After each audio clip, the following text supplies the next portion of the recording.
chicken ramen o tori paitan. Tara, gawa tayo. Panang manok, trimmings. Kulo lang natin, 10 minutes. Tapos tapon natin yung tubig. Hugasan natin. Mantika, sibuyas, bawang, onion, luya. Patay lang natin ng ilang minuto. Balik na natin yung manok. Tubig. Tapan natin. Pag kumulo, simmer natin. 3 to 4 hours. Boiling water. Trap natin itlog.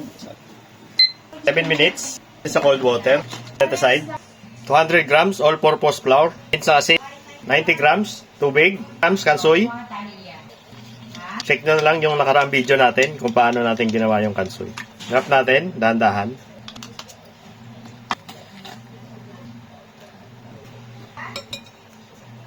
Buhos na natin. Samahin lang natin. Rest natin. 30 to 45 minutes. Dalawang chicken leg. I-debone natin. Dukutin natin dito. Tomato. Sama natin sa pinakuluan natin. Asin. Paminta. Garlic powder. Onion powder. Sweet soy sauce. Dark soy sauce. Sugar. Marinate lang natin. At least 30 minutes. Spring onion.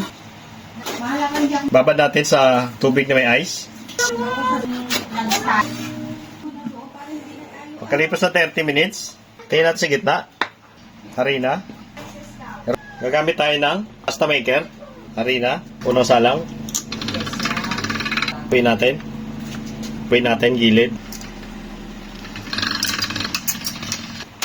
Puin natin sa tatlo. Harina. Na natin. Tsura ng ramen natin. Sa mga may gusto, lagay ko na yung link sa comment section.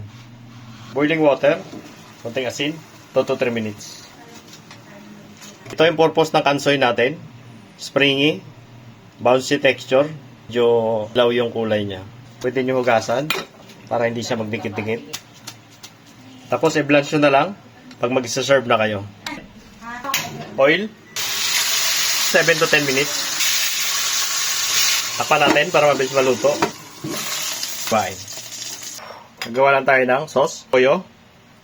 Tayo rito, sweet soy. Paminta. Oyster.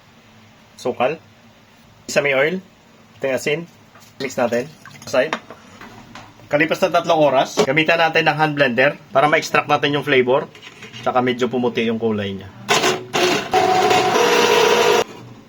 Try natin.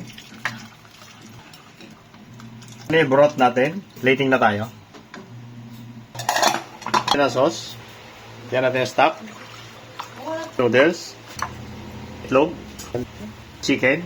Spring onion. Seaweeds. Ready na ang ating chicken ramen o tori paitan.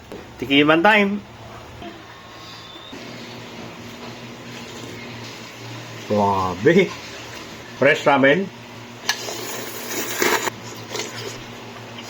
Ano sabaw? Ano sa'yo? Thank you. Kain tayo.